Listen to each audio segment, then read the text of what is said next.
40번 한번 볼까요? 40번.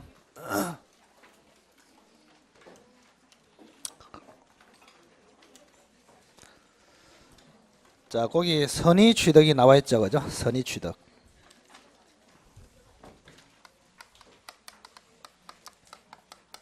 뭣도 모르고 취득을 해도 권리 취득이 가능하다, 이런 취지가 숨어 있습니다.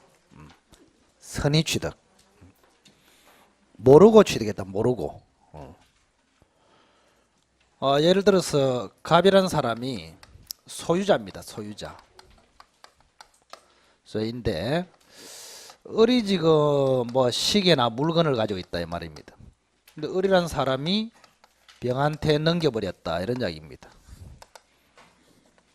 이런 경우에 병이 권리를 취득할 수 있겠느냐, 이게 선의 취득입니다. 자, 을에게는 소유권이 없죠, 그죠? 소유권이 없다, 무권리자다, 이렇게 하는데, 그러면 을이 무권리자임을 알고 병이 취득하면 그건 보호할 필요가 없잖아요. 근데 뭣도 모르고 그냥 을에게 권리가 있는 줄 알고 취득했다, 이런 경우는 병을 좀 보호할 필요가 있다. 그러면은 이 병을 보호한다, 이 말은, 취득자를 보호한다, 이 말은 병이 소유권이나 질권을 취득한다, 이 말입니다. 그러면 권리 없는 자로부터 넘겨받아도 선의 취득 제도에서 병이 취득한다, 이래 되면은 진정한 주인이 어떻습니까? 보호가 안 된다, 이 말입니다. 이게 이 사람이 보호가 안 된다. 그래서 항상 그 민법에서는 여러 명이 있을 때 어느 사람을 보호하고 어느 사람을 보호하지 않느냐, 그 관계를 잘 봐야 돼, 관계. 그러면은 이 사람이 보호된다는 말은 진정한 원래 소유자는 희생된다, 이 말 아닙니까? 그럼 이것도 좀 문제가 있는 거 아닙니까? 그래서 병이라는 사람이 선의 취득으로 소유권을 취득할 때는 무조건 취득한다, 엄격한 요건을 갖춰야 된다. 그리고 시각을 좀 가져란 말이에요. 그래야 이 사람이 희생되어도 좀 타당하다, 이렇게 보는 것입니다.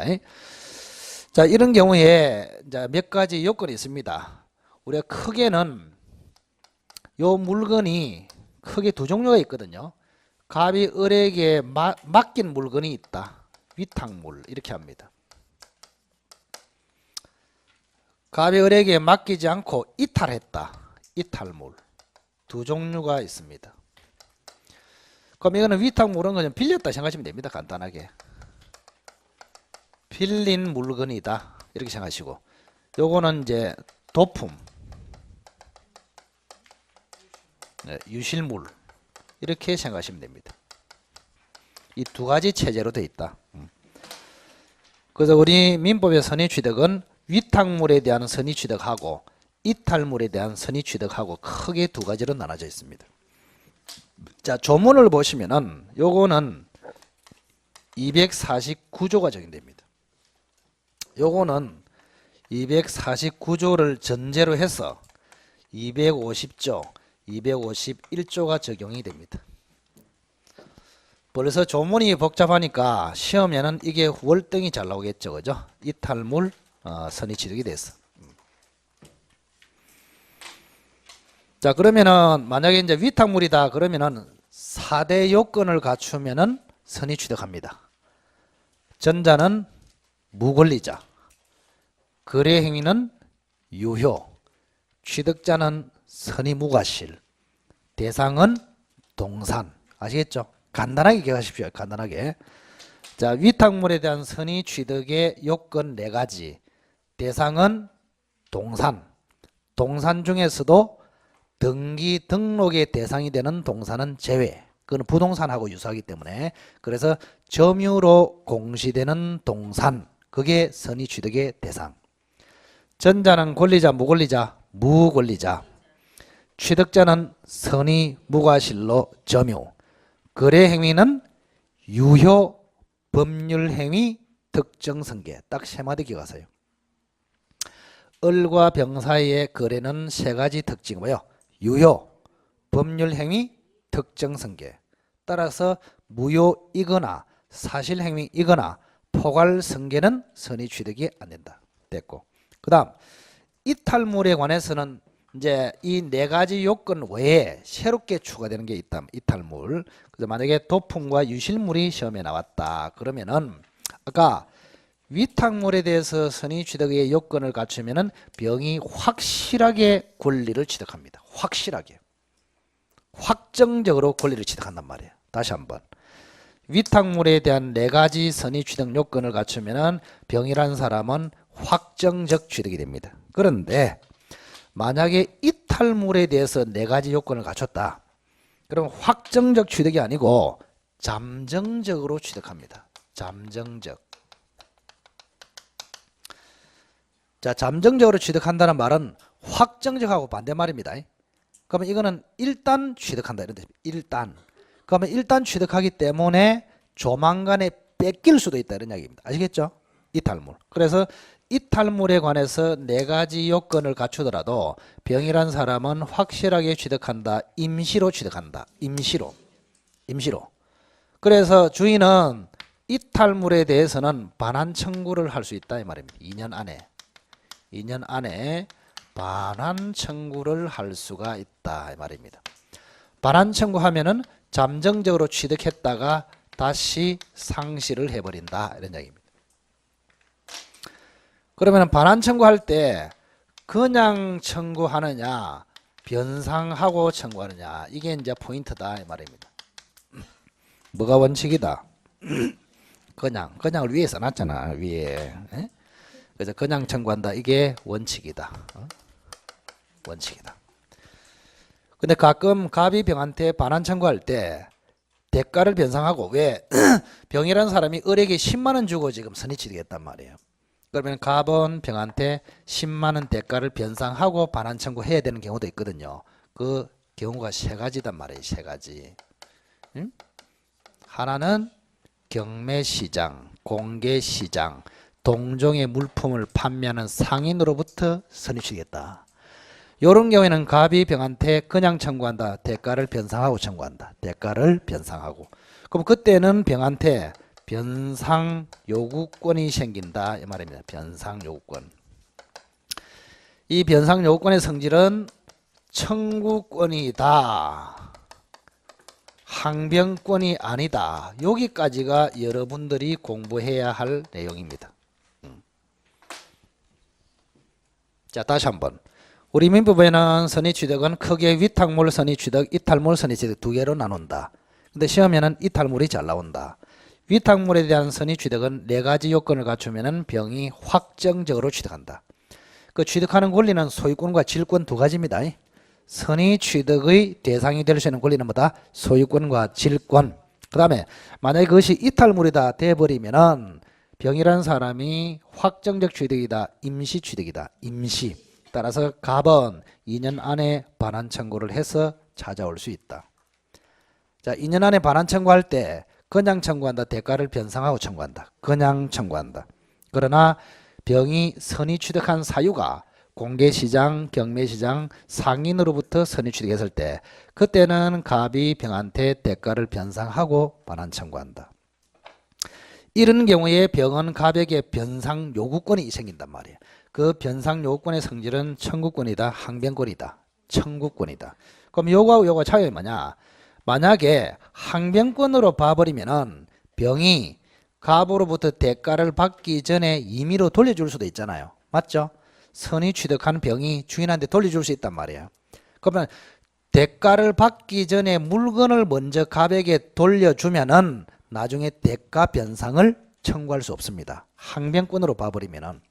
그런데 청구권으로 봐버리면은 병이 미리 사전에 갑에게 시계를 돌려주더라도 나중이라도 대가를 받을 수도 있다 이 말입니다. 그래서 병을 보호하기 위해서 우리 판례는 뭐로 본다? 청구권으로 본다. 거기까지. 자, 봅시다. 15페이지. 자, 돌자조례 민법 249조는 위탁물, 250조, 251조는 이탈물로 나누어 규정하고 있다. 선의 취득의 요건으로 대상은 점유로 공시하는 동산, 전자는 무권리자, 취득자는 선의 및 무과실. 선의는 추정되고 무과실은 추정이 안 된다. 그리고 취득자는 인도를 받아야 됩니다. 선의 무과실로 인도를 받아야 되는데 인도 방식이 총 4가지가 있습니다. 인도의 옆에다가 딱 표시하시고, 첫째는 현실 인도, 두 번째 간이 인도, 세 번째 점유 개정, 네 번째 목적물 반환 청구권의 양도. 이 4가지 방식으로 인도합니다. 구체적인 뜻은 알 필요 없어요. 자, 인도의 종류는 몇 가지? 4가지. 현실 인도, 간이 인도, 점유 개정, 목적물 반환 청구권의 양도. 그 4가지 중에서 선의 취득자가 인도를 받을 때는 점유 개정으로는 선의 취득이 안 된다. 이게 판례입니다. 괄호에 써놨죠. 점유 개정은 제외 이렇습니다. 자, 3번의 거래 행위는 뭐라 씁니까? 유효, 법률 행위, 특정 성계가 있어야 한다. 따라서 무효, 사실 행위, 포괄 성계는 선의 취득이 안 된다. 자, 그 밑에 선의 취득할 수 있는 권리는 뭐와 뭐에 한한다. 소유권과 질권에 한한다.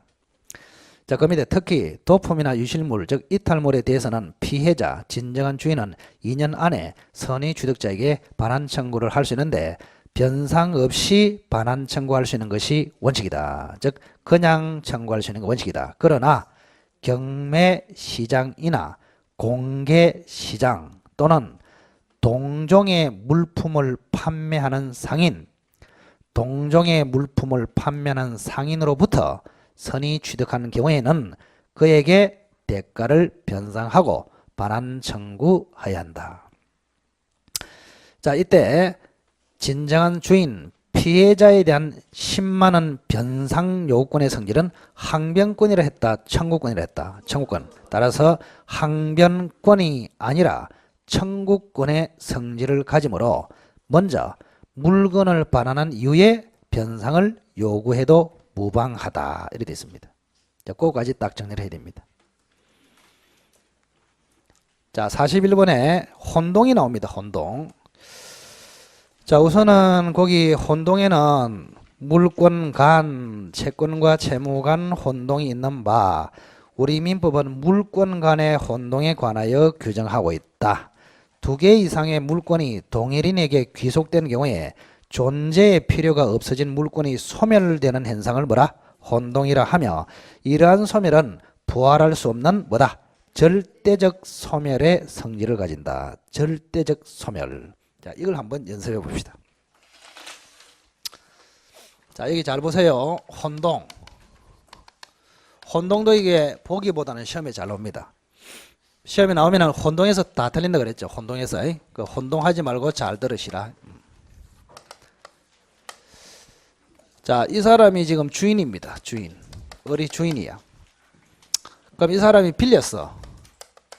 지상권으로 빌렸다. 이래 봅시다. 지금 지상권으로 빌렸다. 근데 처음에는 빌렸는데 너무나 마음에 들어가지고 사버렸다. 샀어. 매매를 했다 이 말입니다. 매수 해가지고 소유권을 취득을 해버렸습니다. 이렇게. 자, 어른 입장에서 한번 봅시다. 어른은 원래 갑의 토지를 빌려서 사용하고 있었죠. 그러다가 소유권을 취득해버렸죠. 그럼 지상권이 필요하다, 필요 없다? 필요 없다. 이걸 혼동이랍니다. 자, 그래서 이걸 법적으로 이야기하면은 동일인에게 소유권과 지상권이 귀속됨으로써 필요가 없는 지상권이 소멸한다. 이걸 뭐요? 혼동이랍니다. 존재의 가치가 없다 이 말입니다. 소멸한다. 자, 요 소멸은 상대적이다, 절대적이다.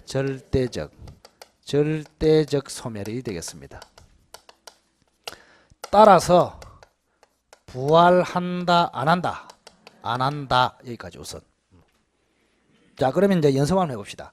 지금 지상권자 을이 갑으로부터 소유권을 취득하면은 자기 토지가 됐기 때문에 빌리는 권리는 필요가 없어서 소멸합니다.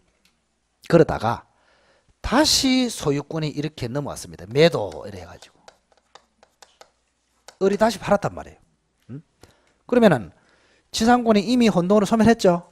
그런데 혼동의 원인이 되는 소유권이 다시 이렇게 넘어갔단 말이에요. 이렇게. 그럼 그때 혼동으로 소멸한 지상권이 부활하겠느냐 했을 때 부활한다 안 한다? 안 한다. 왜? 혼동은 절대적 소멸이므로 이렇게 됐습니다. 근데 예외가 하나 있다 그랬죠. 예외가 뭐? 요 매매 자체가 실효되었단 말이에요. 실효. 자, 실효라는 단어가 나오면 네 단어가 딱 들어가야 됩니다. 무효, 취소, 해제, 해지. 아시겠죠? 무효, 취소, 해제, 해지. 그러면 실효가 돼버리면은 그때는 부활한다 이래 됩니다. 자, 이 차이를 좀 느끼게 됩니다. 차이. 자, 여기 보세요. 지금 어른 입장에서 소유권을 취득했다. 지상권이 혼동으로 소멸했다. 다시 소유권이 돌아갔다. 그래도 소멸된 지상권은 부활하지 않는다. 그랬죠? 그러나 소유권 취득의 원인이 된 매매 자체가 실효됐다 이 말입니다. 그러면은 소유권이 넘어왔다가 돌아간 거하고 매매 자체가 실효된 거하고 차이가 뭐예요? 매매 자체가 실효됐다는 말은 을이 소유권을 취득한 적이 없단 말이에요. 아시겠죠? 소유권 취득한 적도 없는데 지상권이 잘못 소멸됐죠. 그런 경우에는 부활한다 이 말입니다. 아시겠죠? 그래서 소유권이 넘어왔다가 돌아갈 때는 부활하지 않고 소유권 자체가 넘어온 적이 없는 경우에는 부활한다. 아시겠죠? 그 차이점을 정확하게. 자, 그래서 다섯째 줄, 즉 지상권자가 소유권을 취득하면은 지상권을 혼동으로 소멸하게 되는데 어떤 사유로 소유권이 전 소유자에게 복귀하게 된다. 넘어왔다가 복귀하게 되더라도 소멸된 지상권은 살아나지 않는다. 맞죠? 부활되지 않는다. 다만 혼동의 원인, 소유권 취득의 원인으로서 매매 자체가 뭐? 실효된 경우에는 소멸한 지상권이 다시 부활하게 된다. 자, 그 다음에 또 중요합니다. 그 밑에. 자, 또한 후순위 저당권자가 소유권을 취득했을 때 후순위 저당권은 혼동으로 소멸되나 선순위 저당권자가, 자, 선순위 저당권 대신에 대항요건을 구비한 주택, 상가, 임차권도 잘 나옵니다. 선순위 저당권자가 소유권을 취득했을 경우에는 선순위 저당권 등은 소멸하지 않는다. 왜 소멸하지 않습니까? 괄호에 써놨네. 소멸하게 되면은 후순위 저당권자가 순위 승진하여 부당이득을 누리게 되어 이를 방지할 목적으로 이래 되어 있습니다. 자, 이것도 시험에 아주 잘 나오니까 어쩔 수 없이 연습을 좀 해야 됩니다. 자, 여기 한번 보세요. 갑이 토지를 가지고 있는데 여기에 A가 선순위 저당권을 가지고 있다 이 말입니다. 그다음 B가 후순위 저당권을 지금 가지고 있다 이 말입니다. 자, 그러면은 지금 후순위 저당권자가 소유권을 취득했어. 자, B는 원래 남의 토지에 저당권을 가지고 있었죠. 그러다가 소유권을 취득하니까 자기 토지 됐죠. 그럼 자기 토지에 저당권을 가질 필요가 있다 없다? 없습니다. 그런 경우에는 혼동으로 소멸한다. 그 다음 두 번째. 후순위는 가만인데 선순위가 취득했단 말이에요. 선순위. 이런 경우에 선순위 저당권은 혼동으로 소멸하겠느냐 이런 이야기입니다. 굉장히 중요하다. 아시겠죠? 소멸한다 안 한다? 아니다. 소멸한다 안 한다? 아니야. 소멸한다 안 한다? 아니야. 선순위가 나오면 습관적으로 무조건 나눠야 됩니다. 제가 매매로 취득 소리 안 했습니다. 그냥 취득이라 했습니다. 그래서 항상 선순위가 나오면은 매매로 취득했느냐 상속으로 취득했느냐 이걸 반드시 구분하라 이 말입니다. 이게 시험에 나오는 관건이다. 매매로 취득했다 혼동으로 소멸한다 안 한다? 안 한단 말이에요. 왜 안 합니까? 네, 만약에 이게 소멸하면은 후순위 저당권자가 순위 승진함으로써 부당이득을 누린단 말이에요. 그래서 후순위 저당권자가 순위 승진하는 것을 막기 위해서 그때는 선순위 저당권을 존속시킨다. 그런데 만약에 상속으로 취득했다면 이야기가 달라집니다. 상속 이렇게 상속. 자, 보세요. 자, 매매로 취득한 거하고 소유권을 취득한 거하고 상속으로 취득한 거하고 차이가 뭡니까? 매매로 만약에 A가 취득했다면 소유권만 넘어오죠. 근데 상속으로 취득하면은 소유권도 넘어오고 뭐도 채무도 넘어오고 이래 됩니다. 채무도. 그래서 상속으로 넘어오면은 채무까지도 넘어온다. 이면 채무까지. 그럼 채무까지 넘어오면은 A가 가지고 있는 채권이 어떻게 됩니까? 채권이 없어져 버리지 이렇게. 맞죠? 잘 보세요. A는 원래 갑에게 채권을 가지고 있고 그 채권을 담보할 목적으로 저당권을 가졌잖아요. 그런데 A가 갑으로부터 소유권을 취득하니까 뭐 소유권도 넘어오고 채무도 넘어오잖아요. 그러면 A가 채권자이면서 동시에 채무자 이래 되잖아요. 그럼 채권은 어떻게 됩니까? 소멸해버리죠. 그럼 비담보 채권이 소멸하니까 부종성 원리에 따라서 저당권도 없어져 버린다. 이런 얘기입니까? 결론적으로 상속으로 취득하면은 소멸한다. 이렇게 들어가야 된다. 이렇게.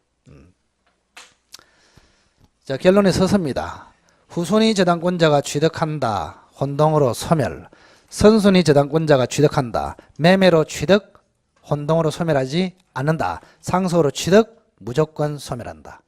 상속으로 취득했을 때 소멸하는 이유는 혼동이 아니고 이때는 부종성 원리에 따라서 채권이 소멸됨으로써 종된 권리인 저당권도 따라서 소멸한다. 이런 이야기입니다.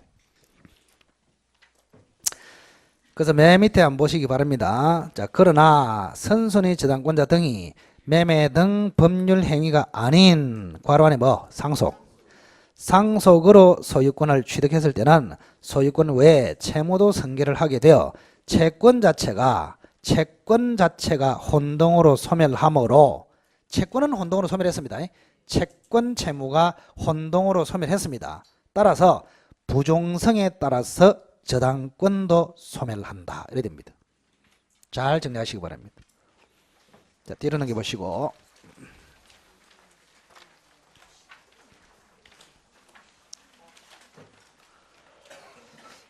부동산 물권 변동 나오네요. 187조, 186조. 자, 부동산 물권 변동에서 4문제 정도 출제된다 그랬습니다. 아주 중요한 부분에 들어왔습니다. 부동산 물권 변동. 자, 187조는 법률 규정 기타에 의한 물권 변동. 186조는 법률 행위에 의한 물권 변동. 187조는 등기 불효. 186조는 등기 필요. 됐죠? 여러분이 그 시험장에 들어가면은, 자, 거기 한번 들어보시죠. 다음 중 등기가 필요 있는 거 없는 거 이렇게 잘 물어요. 그거는 거의 한 문제씩 나옵니다. 그러면은 등기해야 됩니까? 등기 안 해도 됩니까? 이 기준은 뭐라 했습니까? 186조다. 그럼 등기해야 되고, 187조다. 그럼 등기할 필요 없고, 186조는 뭐다? 법률 행위. 187조는 법률 규정 기타. 기타는 건물 신축. 이렇게 생각하는 거예요. 아시겠죠? 기타는 신축. 자, 187조부터 보겠습니다. 그 민법 187조를 보시면은 상속, 공용징수, 판결, 경매, 기타로 변동시킬 때는 등기할 필요가 없다. 이렇게 됐습니다. 자, 187조. 이런 거는 통째로 머릿속에 들으셔야 된다. 자, 187조 뭐가 있다? 상속, 수용, 판결, 경매. 딱 간단하게 4가지. 상속, 수용, 판결, 경매. 이걸 뭐랍니까? 법률 규정. 그 다음 플러스 건물 신축. 그러면은 기타 이렇습니다. 그러면은 187조 상속, 수용, 판결, 경매는 법률 규정에 의한 변동이므로 등기해야 된다. 등기할 필요 없다. 등기할 필요 없죠. 그럼 등기할 필요가 없으니까 언제 변동되느냐. 이게 엑기스단 말이에요. 언제 변동되느냐. 등기를 하면은 등기 시에 변동 이러면 되잖아요. 근데 187조는 등기할 필요가 없으니까 언제 변동되는지 이게 중요하단 말이에요. 자, 상속은 언제? 피상속인의 사망시 또는 상속시. 같은 말. 피상속인의 사망시 또는 상속시. 그리고 상속하고 똑같이 취급되는 게 2가지 더 있죠. 포괄, 유정, 합병. 딱 기억하시고. 상속, 포괄, 유정, 합병. 같이 취급된다. 그 다음에 수용. 수용은 협의 수용, 재결 수용이 있습니다. 협의 수용은 협의 시, 재결 수용은 수용 기일에 변동이 일어납니다. 자, 협의 수용은 다른 말로 뭐라 할까요? 임의 수용, 재결 수용은 강제 수용 이렇게 합니다. 어쨌든 임의 수용, 협의 수용은 협의 시에 변동이 되고 협의에 정한 시점이 있단 말이에요. 협의해가지고 어느 시점에 변동하는 것으로 하자. 협의 시에 결정합니다. 그 협의 시보다는 협의에서 정한 시점 이렇게 고치시기 바랍니다. 협의에서 정한 시기. 협의 시가 아니고 협의에서 정한 시기 이렇게 바꾸시기 바랍니다. 재결 수용, 강제 수용은 언제 변동이 일어납니까? 보상금 지급을 조건으로 한 수용 기일. 그 다음 판결은 세 종류가 있었죠. 이행 판결, 확인 판결, 형성 판결.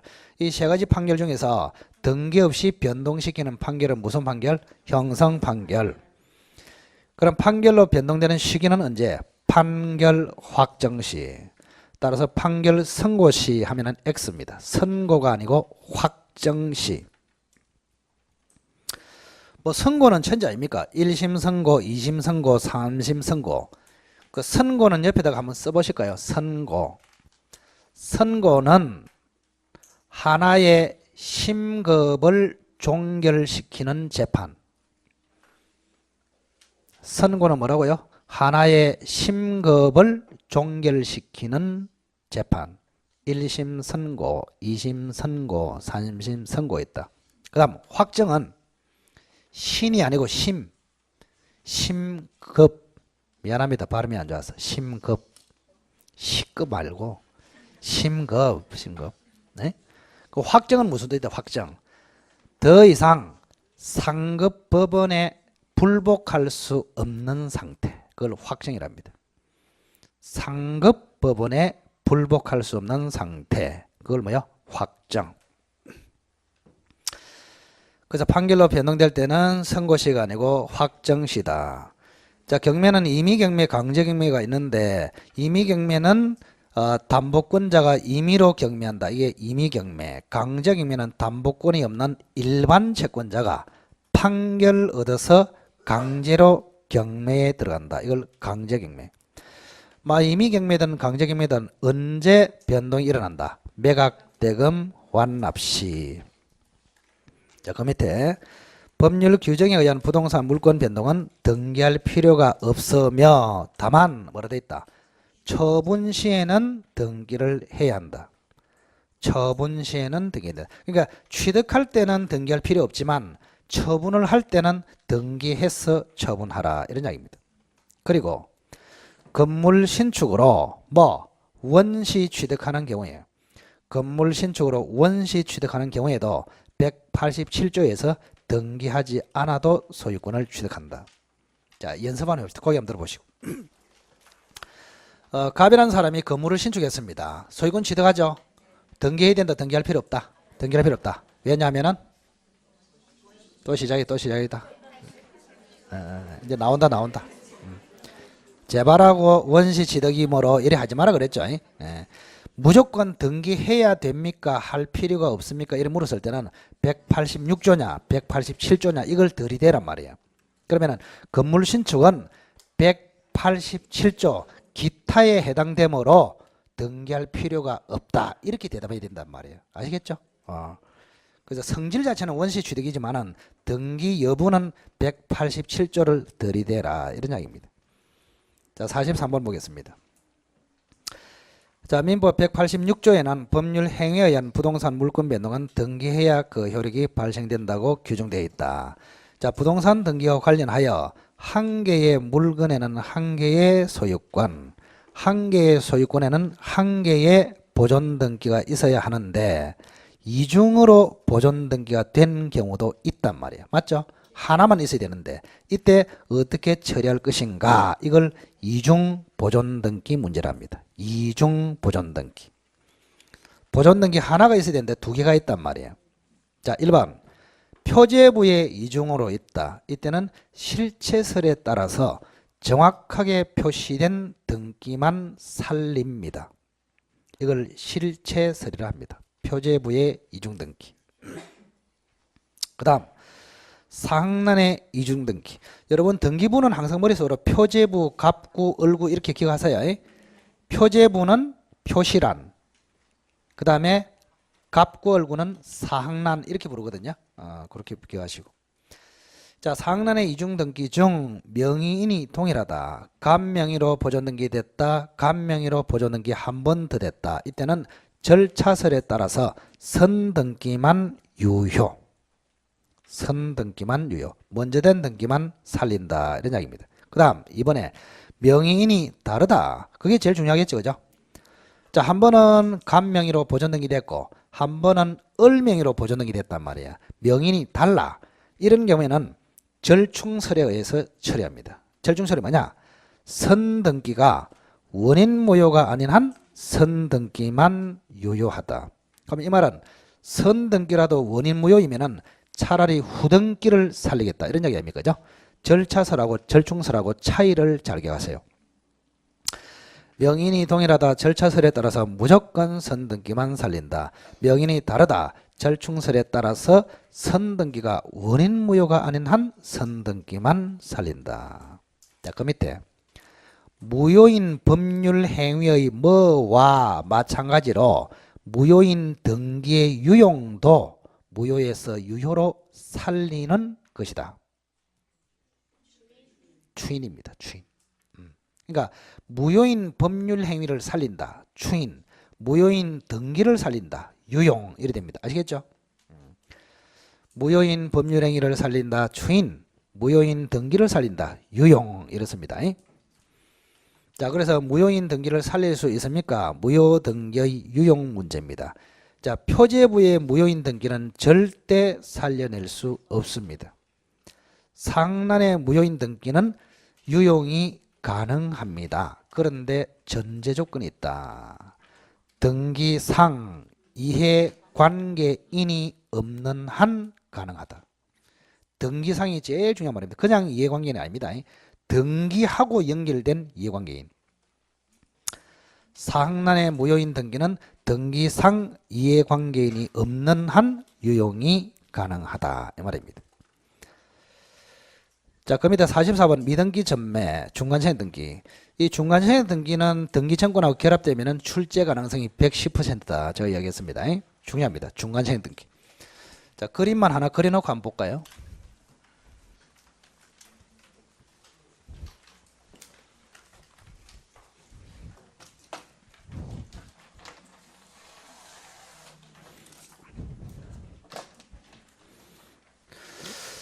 지난번에 말씀드린 대로 그 점수를 좀 70점 정도 확보하겠다 그러면은 평범한 작전으로 수업 빠지지 마시고, 그리고 교재는 기본서는 1페이지부터 읽겠다 계속 끊임없이 제가 반복해서 이야기합니다.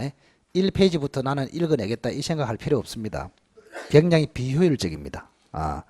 그 나는 뭐 조상의 전통대로 나는 파보겠다 그런 사람은 할 수 없고, 대신에 뭐 한 10년 뒤에 뭐 합격하면 되는 것이고, 우리는 그럴 시간이 없잖아요 지금. 그래서 교재는 항상 최종적으로 최후로 참고용이다 이렇게 생각하시고, 뭐 모르는 게 있거나 이해가 안 된다 그러면 찾아봐라. 찾아보고 나중에 임박해서 교과서를 쭉 필요한 부분만 체크해서 읽어내도 괜찮다 이 말입니다. 그래서 너무 집착하지 마시고, 그래서 우선은 여러분이 수업 시간 딱 들어올 때 강의 노트를 가지고 들어오시고, 강의 노트를 딱 놔놓고 설명을 들으면서 내 식으로 밑에 연필로 써봐란 말이에요. 써보고 수업 마치고 위에 인쇄된 거하고 비교를 해서 교정을 하고 이런 식으로 또 보완을 조금 하시고.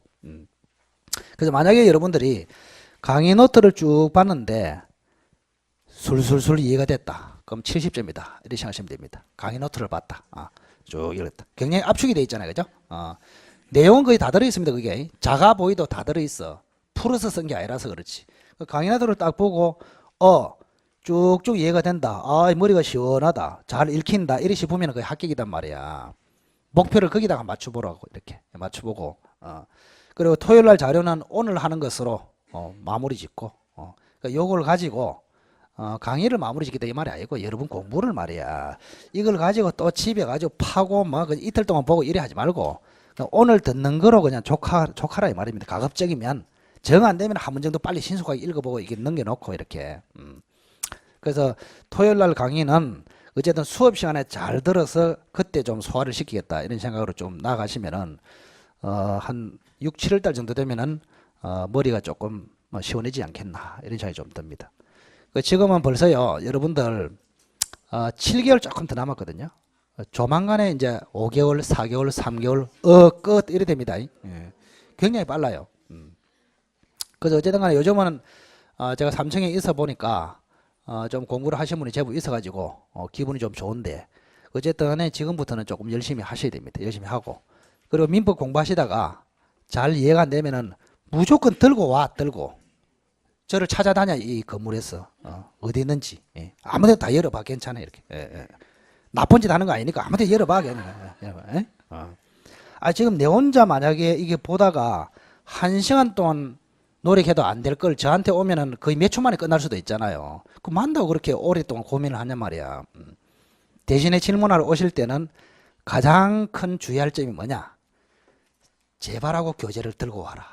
입만 가지고 오지 마라. 왜? 입만 가지고 떡 옵니다 저한테 질문하러. 그 제가 뭐 이래 보면 깜짝 놀래가 다 까먹어요. 사다가 다시 올게요 이랍니다. 다시 올게요. 응? 그래서 이게 왜 아직까지는 여러분이 정확하게 질문을 잘 못합니다. 왜? 정확하게 질문할 정도면 이미 시험이 됐게. 그 질문을 정확하게 한다는 말은 시험이 거의 됐단 말이야. 그래서 질문이 아직까지 미숙하기 때문에 그렇더라도 제가 들고 오면 무슨 질문인지 대부분 알잖아요. 그래서 교재를 들고 찾아다니라 말입니다. 찾아다녀. 여기서 공부하시다가 안 되면은 활용을 해라. 나도 뭐합니까? 저도 할 일도 없는데 가만 앉아갖고 이렇게 뒀다고 했는데 그 질문을 좀 하러 오지. 그죠? 그래서 하여튼 간에 수업 빠지지 말고 잘 들으시고 어쨌든 수업 시간에 강의 노트를 옆에 놔놓고 강의를 들으면서 연필로 자기식으로 보완을 해보고 위에 인시된 부분하고 다시 절충을 해보고 이런 식으로 그 하시다 보면 좀 나아질 거예요. 그래서 어쨌든 간에 제일 중요한 거는 결금시키다 잊지 마시고 결금시키 결석금지 시킨 대로 해라 시킨 대로 그 시킨 대로 하는 것이 굉장히 중요한 포인트입니다. 그게 시킨 대로 하기가 힘들어서 그렇지. 어른들이 되다 보면은 방골기질이 있어요. 방골기질. 초등학생 같으면 시킨 대로 잘합니다. 근데 이놈은 나이를 먹다 보니까 방골기질이 있어. 자 이제 문제풀이 합시다 하면은 독서실에 가가지고 책 읽고 있고 자 책 공부합시다 하면은 자습실에 가가지고 문제 풀고 있고 이게 방골이 있단 말이야. 계속 그걸 즐기는 사람이 있어. 그러면 안 돼. 그러면 자기도 모르는 사이에 7, 8년 공부하기 일도 아닙니다. 7, 8년. 제가 아는 사람 7, 8년 공부한 사람 천지입니다. 그 사람한테 니 원래부터 10년 잡고 한거 아이가 그러면은 칼떡을 떼옵니다. 원래부터는 몇 년 잡고 했다? 1년 잡고 했습니다. 전부 다. 그리 될 줄 아무도 몰랐어. 포기도 안 돼. 포기도. 그래서 이 시험은 제 경험상 몇 년 걸쳐서 오래 한다고 해서 되는 게 아니더란 말이에요. 시험은. 적어도 제가 봤을 때는 2년 안에 성부를 봐야 됩니다. 2년 안에. 올해 최선을 다해가지고 끝내고 끝장을 내고 천재지변이 일어나가지고 혹시 안 된다. 그러면 내년까지 한 번 더. 딱 이렇습니다. 그런 기준을 가지고 공부를 하시라 이 말입니다. 그래 마음을 처음부터 지금 3개월 전인가요? 선생님 저는 지금부터 5년 잡고 하랍니다. 이러더라고. 상담하러 와가지고 5년 잡고 하랍니다. 이러더라고. 속으로 뭐 했을까? 10년 걸리면 괜찮지. 100년 뒤에 시험하면 치봐라 이랬지. 100년 뒤에. 자세가 그러면 시험 되기 텄단 말이에요. 그게 안 된단 말이에요. 어쩔 수 없이 올해 여러분들이 조금 또 아셔야 되는 것은 잘 아시겠지만 작년에 1차 된 사람이 너무 많아요. 15,000명 됐습니다. 작년에 1차 된 사람이. 그럼 15,000명 그 사람이 바보입니까? 그 사람 합격률이 엄청나게 높습니다. 맞죠? 그 사람이 차지하고 나머지 옆불떼기를 여러분들이 들어가야 된다 이 말입니다. 그런 걸 상상을 해야 된다. 물론 어렵다 해봐야 뭐 문제로 치면은 딱 한 문제 두 문제 그 차이입니다. 한 문제 두 문제. 그래서 올해 전략을 잘 세워가지고 1차는 무조건 돼야 되기 때문에 1차는 선생이 시킨 대로 무조건 다 해야 됩니다. 무조건. 그리고 한 7월까지는 1차를 어느 정도 각종 모의고사에 한 50점 정도 받도록 50점 받으면 무조건 합격합니다. 그 사람은 50점 받으면은. 왜? 우리가 보통 민법도 이제 4월 말부터 모의고사를 치면은 6번 모의고사 치고 실전으로 들어갑니다. 6번 정도 치고. 그러면은 총 7번 치잖아요. 총 7번 중에서 실전에서가 점수가 가장 많이 받는 사람이 80%입니다. 무슨 말인지 알겠죠? 그럼 점수가 좀 일찍 나온단 말이면 늦게 나온단 말이에요. 늦게. 그래서 약간 인내심이 필요하다. 그래서 일단은 한 7월 달 정도 됐을 때 민법이 한 50점 정도 나온다. 그럼 무조건 그 사람 되는 사람이에요. 무조건. 무조건 되는 사람이다. 그래서 이제 50점이 되고 무조건 되겠다고 이야기를 듣고 자기 딴에 또 생각이 어느 정도 형성이 되면은 2차 공부까지 잘 돼요. 근데 만약에 7, 8월 달에 갔어. 1차를 모의고사 쳤어. 40점을 넘어 본 적이 없어. 그럼 7, 8월 달에 가가지고 2차 공부가 될까요? 안 됩니다. 1차도 안 되는 판에 무슨 2차 1이 됩니다. 그래서 2차를 끝까지 끌고 가기 위해서라도 1차를 조금 빨리 안정을 시켜야 된다. 이런 작전입니다. 그래서 어쨌든 간에 어쨌든 민법은 뭐 노력봉사를 제가 많이 하고 있고 나름대로 또 개론은 여러분들이 가장 효율적으로 개론에 맞게 이렇게 잘 가르치고 있기 때문에 어쨌든 올해는 1차는 100% 합격, 2차는 전략적으로 접근해서 합격하는 사람은 엄청나게 잘하는 사람이고 못한 사람은 한 번 더 해야 되고 뭐 이런 식으로 이제 가겠죠, 그죠? 그 1년 더 해야 된다는 게 굉장히 크잖아요, 그게. 그래서 어쨌든 올해 가급적이면은 그냥 힘들어도 잘 참아서 2차까지 끝까지 끌고 나가길 바라겠습니다. 끝까지 하다 보면 별거 아니라 그 처음에 굉장히 어려워요, 이게. 처음에 어떻게 어렵습니까, 여러분들? 지금 섞여, 이제 섞여. 막 이게 민법인지 뭐 공시법인지 세법인지 엉망진창이야, 머릿속에 막 그냥. 근데 가끔 가다가 물론 머리가 시원한 사람이 있어. 아는 게 전혀 없는 사람. 선생님, 나는 막 머리도 안 헷갈리고 뭐 아주 머리가 깨끗하고 좋습니다. 그 사람은 몇 년 걸립니다. 몇 년. 몇 년 해도 잘 안 돼. 근데 지금 좀 머리가 복잡하다. 머리가 복잡하고 뭔가 모르겠다. 뒤 섞여가지고 뭐 이거 같기도 하고 저기 같기도 하고 어디 어느 과목이 들은지도 모르겠고 어디는 선생도 헷갈려요. 민법인가 공시법인가. 이래 되는 사람은 한 7월 8월 달 가면 실타래 풀리도 딱 정리돼가지고 그 사람은 실력이 딱 증가하면서 시험장에 들어갔을 때는 거의 합격한다 이 말입니다. 지금은 머리가 시원해야 된다. 좀 뜨거워져야 된다. 뜨거워져야 됩니다. 뜨거워져야 됩니다. 그리고 제일 뜨거운 시기가 5월 6월 정도 갔을 때 5월 6월 5월 6월 정도 갔을 때가 이제 보통 한 1월 달에 오신 분 3월 달에 오신 분들이 어느 정도 좀 이렇게 강의도 들었고 어느 정도 세월도 흘렀기 때문에 여러 가지 복합된 심리가 작용해가지고 머리가 굉장히 복잡해요. 그때 스트레스가 절정에 이릅니다. 스트레스가. 그러다가 시험을 떡 쳐보니까 생각보다는 점수가 이래 되거든. 예? 예. 그런 걸 이제 좀 잘 참아내야 된다 이 말입니다. 그래서 초기에는 약간 인내심이 좀 필요해요. 너무 주변 사람들 눈치 볼 필요 없습니다. 주변 사람 눈치 너무 많이 보면 스트레스 엄청 쌓입니다. 자기 주관을 뚜렷하게 가지고 나는 주변 사람 말은 참고만 하겠다. 거기 좌우하면 안 돼. 특히 사탄을 조심해라. 사탄. 에? 에? 에? 나 전에 공부해봤는데 1, 2차 하기가 힘들더라. 니도 일찌감치 2차 포기해라 하면서 그런데 넘어갔다가는 여러분들도 몇 년 걸립니다. 잘못하면. 무시해버려 무시. 그 참고만 해라 말이야. 그냥 뭐 나는 취사 선택하겠다. 들을 만한 말만 듣겠다 이렇게 생각하고 내 주관을 뚜렷하게 가지고 밀고 나가시라 이 말입니다. 상담이 필요하면은 과목별로 선생님한테 직접 물어봐라 이 말입니다. 그 주변 사람들을 이야기하는데 너무 좌우되지 마라 이렇게 당부를 드리겠습니다. 자, 그래서 거기 한번 봅시다. 중간생략 등기는 이렇습니다. 자, 그림을 따라 한번 그려보세요. 3억짜리 3억짜리 토지를 을에게 1억으로 매매를 했습니다. 그래서 3억짜리가 이쪽으로 넘어갔어. 그런데 병한테 지금 또 팔았죠. 3억짜리 이렇게 넘어왔습니다. 여기는 3억으로 제대로 팔았단 말이에요. 전매. 한번 굴러서 매매했다. 이걸 전매랍니다. 그러면은 을이 등기를 했나요? 등기를 안 했나요? 등기를 안 하고 팔았죠. 그래서 미등기 전매 이렇게 합니다. 그리고 등기는 어떻게 됩니까? 갑에서 을로 을에서 병으로 해야 되는데 을 명의를 생략했죠. 그래서 갑에서 바로 뭐요? 했다. 이걸 뭐랍니까? 중간 생략 등기다. 이렇게 합니다. 중간 생략 등기. 자, 중간 생략 등기 허용이 되겠느냐 했을 때 이제 책을 한번 보시면 됩니다. 자, 미등기 전매나 중간 생략 등기에 관련하여 1번 조치법상에 금지한다. 이렇게 됐습니다. 그럼 이라는 금지 규정은 단속 규정이다. 맞죠? 만약에 효력 규정이다 해버리면은 중간 생략 등기는 무조건 무효입니다. 우리가 배울 필요도 없단 말이야. 그래서 금지 규정은 단속 규정임. 그래서 중간 생략 등기도 유효로 될 수 있다 이 말입니다. 2번. 이미 중간 생략 등기가 격려가 됐습니다. 그러면 무조건 유효임. 자, 3번. 최종 양도인이 중간자가 아닌 최초 양도인에게 직접 청구하는 것은 원칙은 금지됩니다. 원칙은 금지된다. 근데 예외적으로 괄호 안에 뭐? 3자 합의. 3자 합의가 있으면 예외로 허용된다. 그래서 3자 합의가 있으면 병이 갑에게 직접 청구할 수도 있다.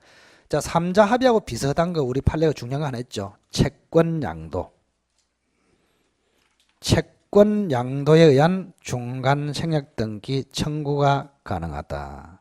그러니까 을의 갑에 대한 등기 청구권을 병이 양도를 받아가지고 갑에게 직접 청구한다. 그것도 가능합니다. 그런데 조심해야 될 것은 채권 양도는 누가 했습니까? 양도. 이거 보세요. 지금 을에게 지금 등기 청구권이 있잖아요. 병한테도 등기 청구권이 있다 이 말입니다. 두 가지.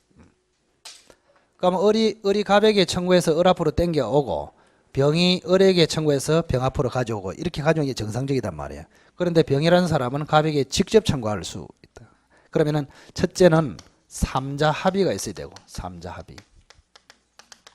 그럼 3자 합의하고 비슷한 경우 있으면 된다 이 말입니다.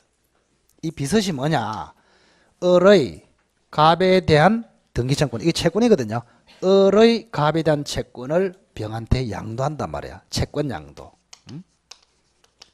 자, 채권 양도는 양도 계약을 누가 합니까? 을하고 병 사이에 합니다. 채권 양도. 그리고 채권 양도는 을하고 병 사이에만 양도 행위를 하면 되는 것이 아니고 채무자 갑의 뭐를 얻어야 된다? 갑의 동의를 얻어야지 갑에게 나 채권 양도한다 이렇게 갑에게 통지만 해가지고는 합의 개념에 들어간다 안 들어간다? 안 들어간다 이런 이야기입니다. 자, 다시 한번. 병이 갑에게 중간 생략 등기를 직접 청구하기 위해서는 갑을병 3자 합의가 있거나 또는 을과 병 사이의 채권 양도 행위 플러스 갑의 동의. 아시겠죠? 시험에는 갑의 동의 대신에 갑에게 통지 이렇게 나오거든요. 그러면 3자 합의가 된다 안 된다? 안 된단 말이에요. 자, 이게 잠시만 보시죠. 지금 채권 양도를 한 당사자는 을과 병입니다. 그러면 을과 병은 벌써 뭐요? 합의를 했잖아요. 맞죠? 그럼 갑만 합의하면 되겠잖아요. 그럼 갑이 합의했다 하기 위해서는 갑에게 통지만 해도 합의가 된다 안 된다? 안 된단 말이에요. 갑이 동의를 해야 합의가 되는 것이다. 이야기입니다. 자, 그렇게 보시고 자, 오른쪽으로 17페이지. 자, 다만 토지거래 허가구역에서의 중간 생략 등기는 무조건 절대적으로 금지된다. 토지거래 허가구역에서의 중간 생략 등기는 무조건 절대적으로 금지한다.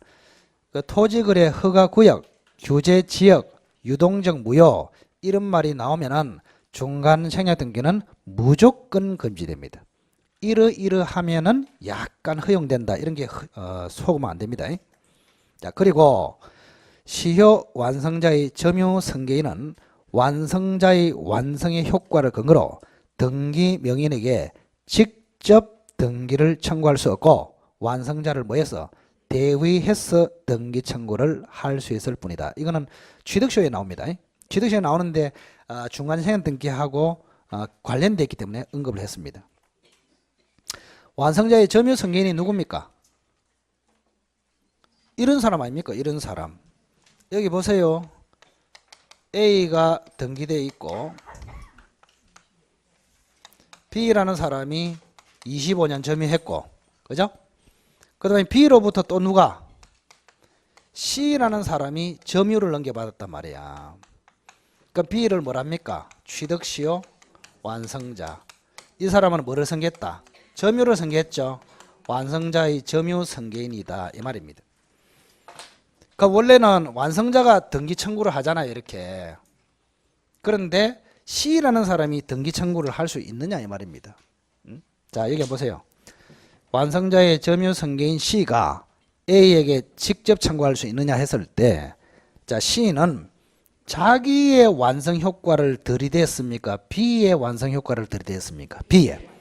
B의 완성 효과를 근거로 해서 등기를 청구할 때는 직접 청구다, B를 대위해서 청구다. B를 대위해서. 근데 여기는 안 나왔지만은 C 자신도 취득시효 완성을 할 수 있거든요. 그럼 C 자신이 취득시효 완성했음을 근거로 할 때는 직접 청구할 수 있다. 아시겠죠? 조심해야 됩니다. B 거를 들이댔다. 대위 청구. C 스스로 완성 효과를 가지고 청구했다. 직접 청구. 이래 됩니다. 자, 그래서 거기 보시면은 완성자의 완성의 효과를 근거로 했기 때문에 직접은 할 수 없고 완성자를 대위해서 등기 청구를 할 수 있을 뿐이다. 자, 그 다음 등기 청구이 나옵니다. 자, 등기 청구는 시험에 아주 잘 나옵니다. 등기 신청권하고 청권하고 차이가 뭡니까? 자, 고개 한번 들어보시고. 신청. 등기 신청은 누가 누구에게 대해서 한다? 개인이 국가에 대해서. 등기 청구는 개인이 개인에 대해서. 그래서 등기 신청은 매도인과 매수인이 등기 소에 하는 게 등기 신청. 그 다음에 매도인이 등기 신청에 협조를 안 할 때 매수인이 매도인에게 협조하라고 청구한다. 이게 뭐요? 등기 청구권. 이래 됩니다. 자, 그래서 등기 청구는 그 옆에다가 공동 신청주의를 전제로 함. 공동 신청주의. 공동 신청주의. 만약에 단독 신청이다. 어떻게 될까요? 단독 신청. 보존 등기는 단독 신청이죠. 보존 등기에 등기 청구는 있습니까? 없어요. 왜? 보존 등기 건물을 신축해서 누가? 건물을 신축해가지고 혼자서 등기소에 가도 등기해 줍니다. 혼자서 단독 신청해도 등기되는데 만다고 옆 사람한테 등기하러 가자 이렇게 합니까? 옆 사람한테 등기하러 가자 청구하는 게 등기 청구단 말이야. 그래서 등기 청구권이 되려 하면은 공동 신청을 전제로 한다. 단독 신청의 경우에는 등기 청구권이 발생한다 안 한다? 안 한다 이 말입니다. 조심해야 됩니다. 그래서 등기 청구는 항상 뭐를 전제로 한다? 공동 신청 전제로 한다. 공동 신청. 자, 이때 등기 청구의 성질 1번에 채권적이냐 물권적이냐 그리고 소멸시효에 걸리냐 이게 핵심입니다. 자, 1과 관련하여 자, 채권적 청구의 성질을 가지고 있는 건 나열했습니다. 매수인의 등기 청구권, 시효 취득자의 등기 청구권, 부동산 임차인 환매권자의 등기 청구권 등은 뭐다? 채권적 청구권이므로 10년의 소멸시효에 걸린다. 자, 매수인의 등기청구권, 취득시효 완성자, 시효 취득자의 등기청구권, 임차인 환매권자의 등기청구권은 채권적 청구권이다. 따라서 10년의 소멸시효에 걸린다. 자, 다만 그것부터 굉장히 중요한 판례죠. 다만 우리 판례는 시효 취득자의 등기청구는 인도받아 점유 중이면 걸리지 않고 점유를 상실하면 걸린다고 하며 B. 매수인의 등기청구는 인도받아 점유 중인 경우는 물론이고 점유를 상실해도 여전히 걸리지 않는다. 이게 핵심적인 차이입니다. 굉장히 중요한 판례. 사법시험에 두세 번 출제가 됐습니다.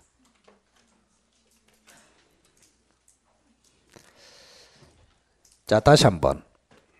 매수인의 등기청구하고 시효 취득자의 등기청구는 둘 다 뭡니까? 채권적 청구다. 맞죠? 채권적 청구입니다. 그럼 채권적 청구는 몇 년의 시효에 걸린다? 10년의 시효에 걸린다. 10년의 시효에 걸리는데 다만 점유를 하고 있으면 안 걸린다. 들어보셨죠? 점유를 하고 있으면 안 걸린다. 그것까지는 배웠습니다. 그런데 점유를 하다가 다시 상실했어. 상실했을 때 걸리느냐 했을 때 매수인의 등기청구는 안 걸립니다. 그런데 시효 취득자의 등기청구는 걸린단 말이에요. 그 두 가지 차이 때문에 시험에 아주 잘 옵니다. 자, 잠시 거기 들어보시고. 너무 옆으로 열심히 쓰는 것다. 뭘 쓰는지 막 꽉 써놨네. 속기사 같다 그죠? 속기사 막 받아 쓰고. 자, 우리가 매수인의 등기청구하고 취득시효 완성자의 등기청구는 둘 다 채권적입니다. 따라서 10년의 소멸시효에 걸린다 이래 해놓고 다만 뭐 하고 있으면은 점유를 하고 있으면은 안 걸린다 이래 됐죠. 근데 취득시효 완성자는 원래 점유를 하고 있었잖아요. 그러니까 걸린다 안 걸린다? 안 걸린단 말이에요. 그 매수인의 등기청구도 점유를 하고 있다면 안 걸린단 말이에요. 거기까지는 안 걸려. 그런데 점유를 하다가 다시 상실했어. 팔아먹어가지고. 그러면 점유를 하다가 상실했을 때는 이제는 걸리냐 했을 때 매수인의 등기청구는 여전히 안 걸린다. 이게 준원합의체 판결입니다. 그러나 취요 취득자의 등기청구는 점유를 상실하면 걸린단 말이에요. 그 차이를 잘 기억하시라. 그 다음에 밑에 이와 관련하여 물권적 청구입니다. 실체와 등기가 불일치하는 경우에 말소 등기 청구권. 실체와 등기가 불일치하는 경우 괄호 안에 무슨 사건 되어 있습니까? 위조 사건, 실효 사건 이렇게 됐습니다. 실체와 등기가 불일치했다. 위조 사건, 실효 사건 등의 말소 청구권은 괄호 안에 뭐 물권적 청구권의 성질을 가진다고 하며 특히 소유권에 근거한 말소 등기 청구권의 경우에는 소멸시효에 걸리지 않는다. 소멸시효에 걸리지 않는다. 자, 우리가 여기 잠시만 한번 봅시다. 갑이라는 사람이 진정한 소유자입니다. 그런데 잘 보세요.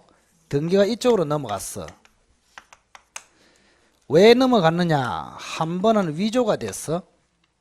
한 번은 매매가 돼서 넘어갔는데 이놈의 매매가 실효됐다 이 말입니다. 위조 사건, 실효 사건. 잘 보시기 바랍니다.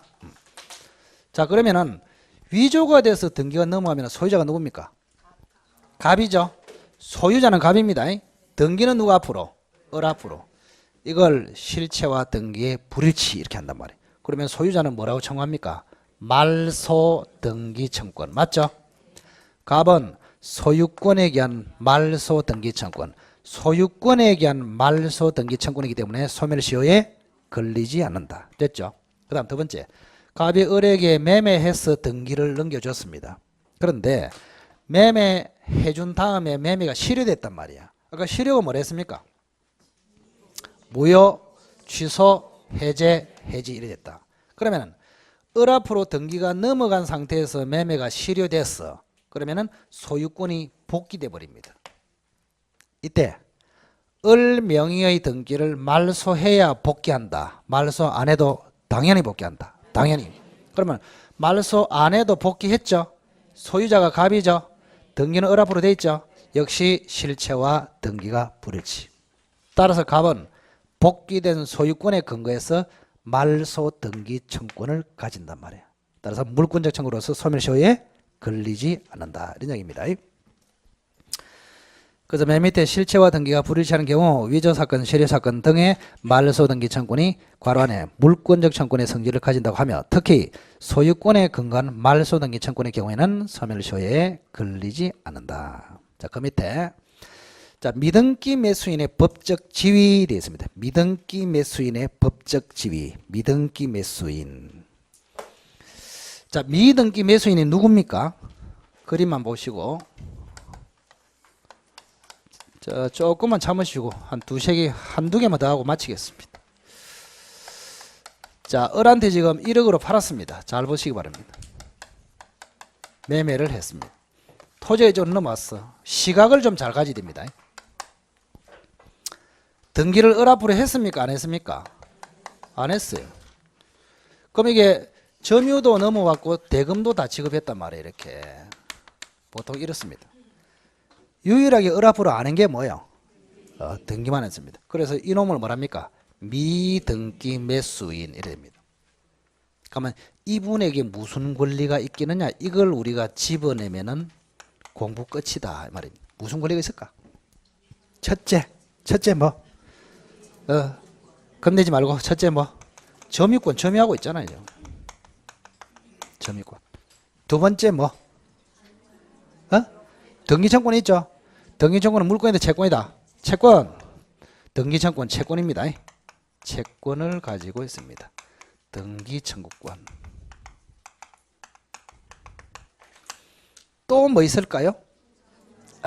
제일 중요한 게 점유권이 아니고 점유할 권리.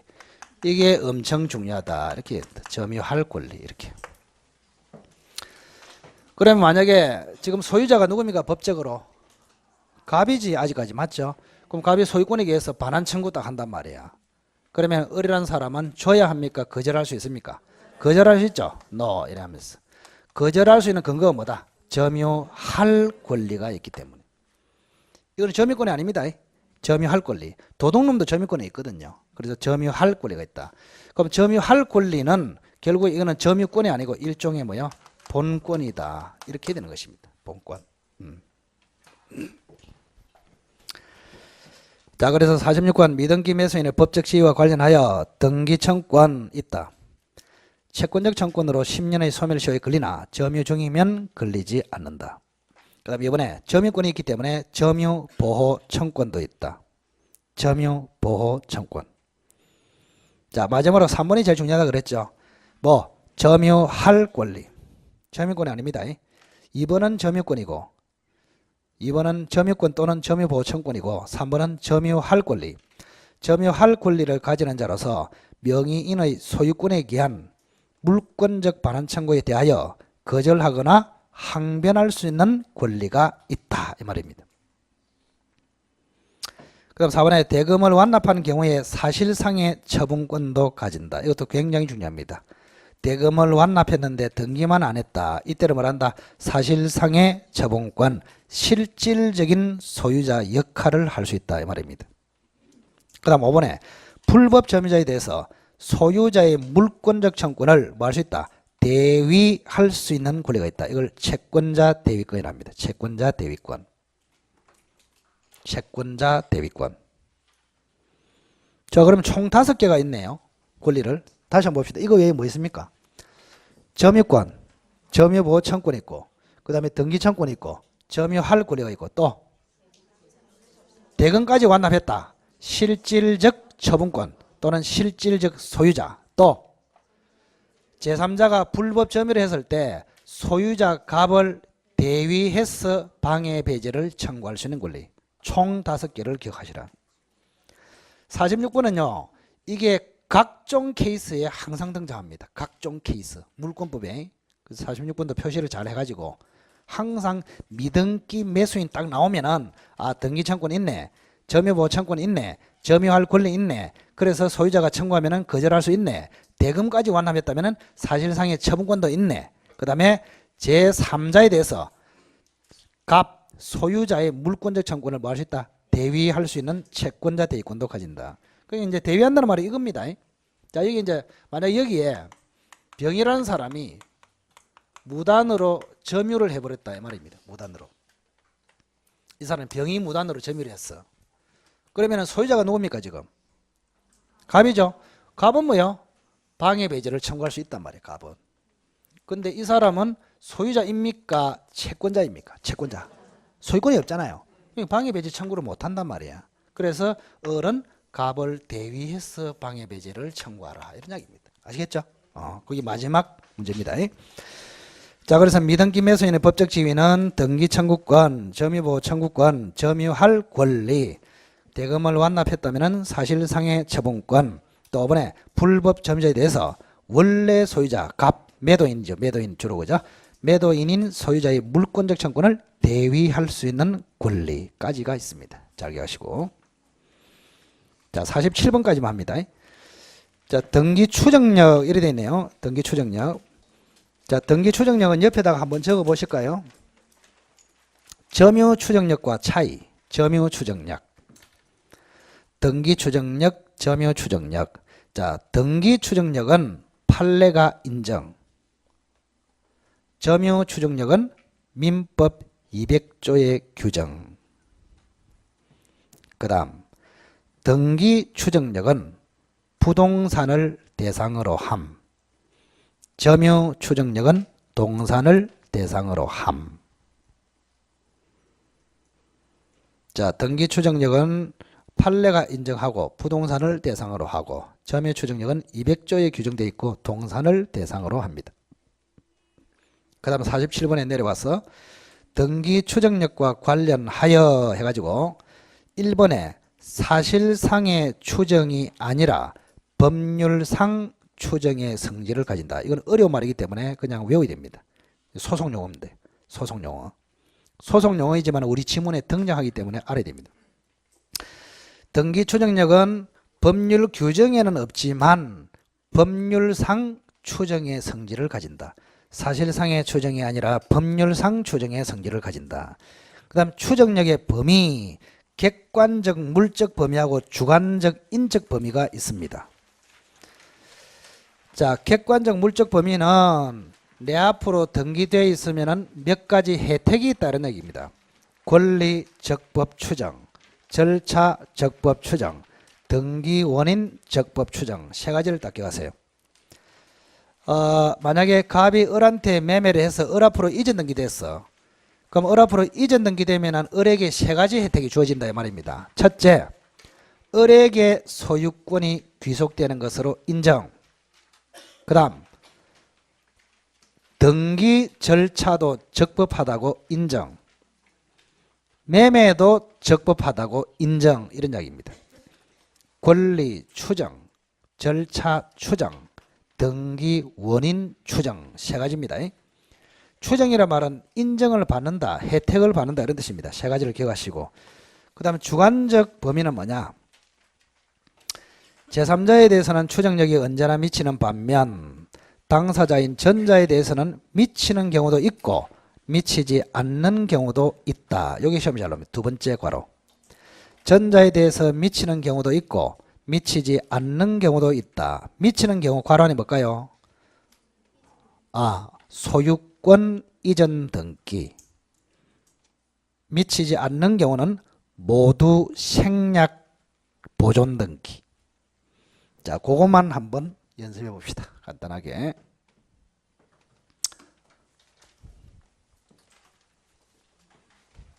자, 여기 잠시만 보세요. 갑이 지금 건물을 신축했거든요. 을한테 지금 팔았습니다. 집이 이쪽으로 딱 넘어왔어. 지금.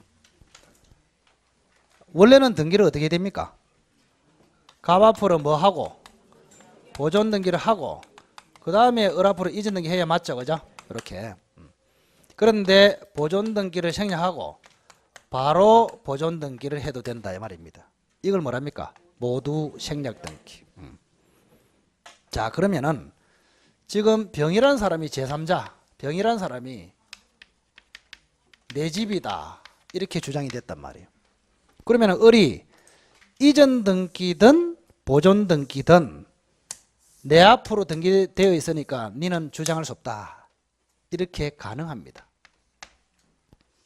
그래서 제3자에게 추정력을 주장할 때는 이전 등기 추정력이든 보존 등기 추정력이든 상관이 없어요. 제3자에게는 무조건 추정력을 주장할 수 있습니다. 근데 문제는 이놈의 갑이 내 안 팔았는데 이래 돼 버렸어. 갑한테 그러면 추정력을 주장할 수 있겠냐? 내 앞으로 등기되어 있기 때문에 갑 니는 집에 가라 이렇게 할 수 있겠냐? 재판에서 이랬을 때 이때는 차이가 납니다. 이제 이전 등기 추정력은 주장할 수 있고 보존 등기 추정력은 주장할 수 없고 이런 이야기입니다. 지금. 그래서 어쨌든 간에 보존 등기보다는 이전 등기 추정력이 강력하다 이 말입니다. 아시겠죠? 강력하다. 그래서 이전 등기 추정력은 제3자에게도 주장할 수 있고 전자인 당사자에게도 주장할 수 있고 보존 등기 추정력은 제3자에게는 주장할 수 있지만 당사자에게는 주장할 수 없다. 그래서 여러분이 을이라면은 나중을 대비해서 뭐 해란 말입니까? 이전 등기 해란 말이에요. 보존 등기를 모두 생략으로 보존 등기해서는 위험하다 이런 이야기입니다. 지금. 자, 그래서 어쨌든 간에 3번에 다시 보겠습니다. 등기 추정력의 주관적 인적 범위로 1번에 제3자에 대해서는 보존 등기든 이전 등기든 추정력이 언제나 미치는 반면 당사자인 전자에 대해서 미치는 경우는 소유권 이전 등기, 미치지 않는 경우는 모두 생략의 보존 등기. 자, 마지막으로 3번. 자, 추정력이 없는 등기로는 사자나 허무인 명의로 신청된 등기, 예비 등기가 있다.